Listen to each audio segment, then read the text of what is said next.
Primo, yes. How to get a reliable recall, meaning teaching your dog how to come every single time, even when there's distractions. A reliable recall is very crucial, especially for most dog owners. Now, what I like to tell people is that you have to understand the motivation behind a dog wanting to be away from you. Then two, you have to understand what it takes for a dog to want to be around you. So for instance, this toy right here is equivalent to a squirrel. Why? Because my dog has a lot of drive for it. My dog will look at this toy the exact same way that it would look at a squirrel. Now, we used to have this problem when he was a puppy, but we don't have that problem anymore. What happened is that I replaced this ball and utilizing his frustration, his energy and everything to go after a toy of this sort. Why did I do that? Because I needed a competing motivator. A competing motivator is something that holds value just as well as the things that you don't want them to go after. So what's as valuable as a squirrel? Well, for one, I've taught my dog that this is as valuable. So what I'm gonna do is that I'm gonna teach you how to teach your dog how to come when called every single time. First and foremost, I'm gonna put the ball up. What I do is that I take food, because food teaches a dog at a lower level mentally that if they do something, they have to figure it out if it's not the right thing that you want them to do. So what I do is I take food, you see he wants that food, I toss it out there.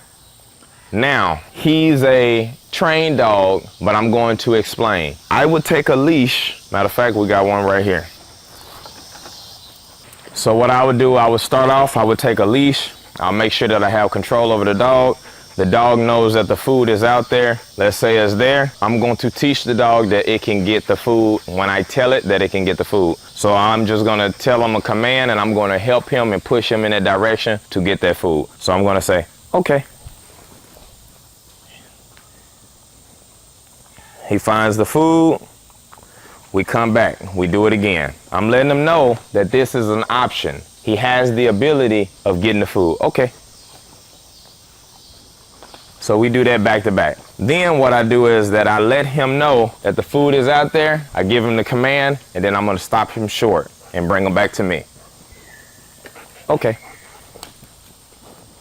So he doesn't get it. Boom, there's a reward in coming back to me, even though I made him, right? So the food is still out there. We're gonna do it again. Okay. Bring him back to me. And as I'm pulling him back, you will start seeing that he doesn't resist as much. And he would just go ahead and say, okay, let me see what you have. Okay.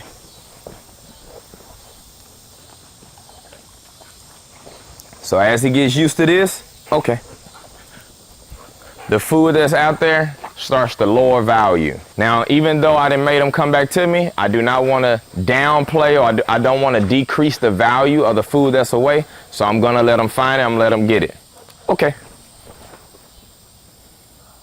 Because also this is teaching the dog that when I give you access or when I give your brain full range, sit to go after something, I'm actually letting you know that, hey, trust me, I will let you do that. But at the same time, when I'm teaching the dog to come back to me for the same value, the dog is also saying that, hey, even though I want something that's away from me, my owner always have something that's on him. So let's do it again. Sit.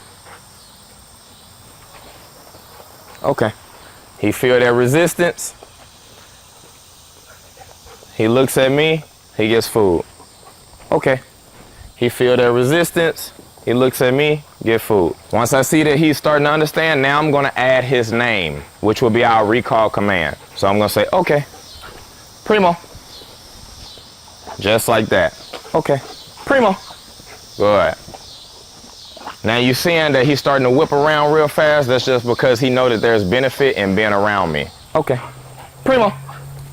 Good. Another step will be, let's go ahead and get him paid so this is not a distraction. Okay.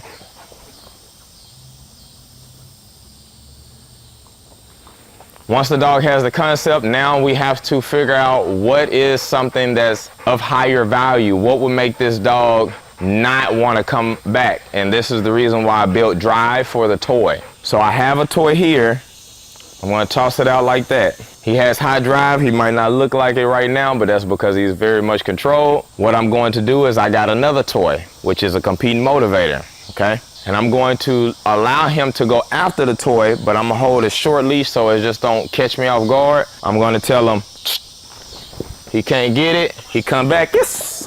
He get this toy.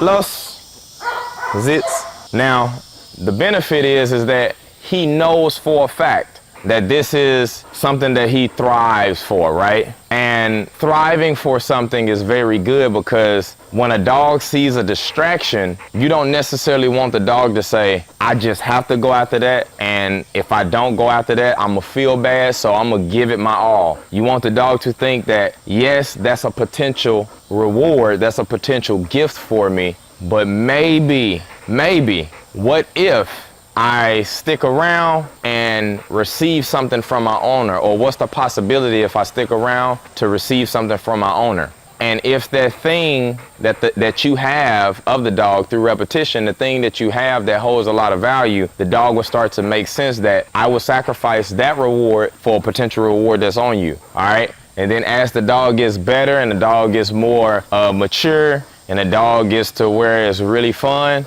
the dog will start saying that, hey, even though I want that reward that's away from me,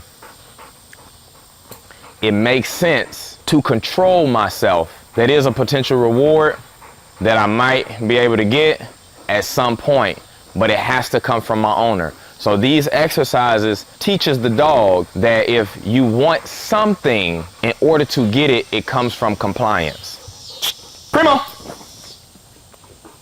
And he would go after it and get it.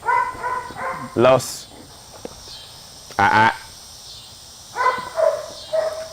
Primo. Yes. Los. Primo. Yes.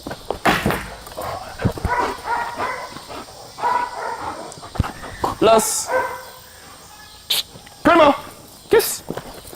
All right.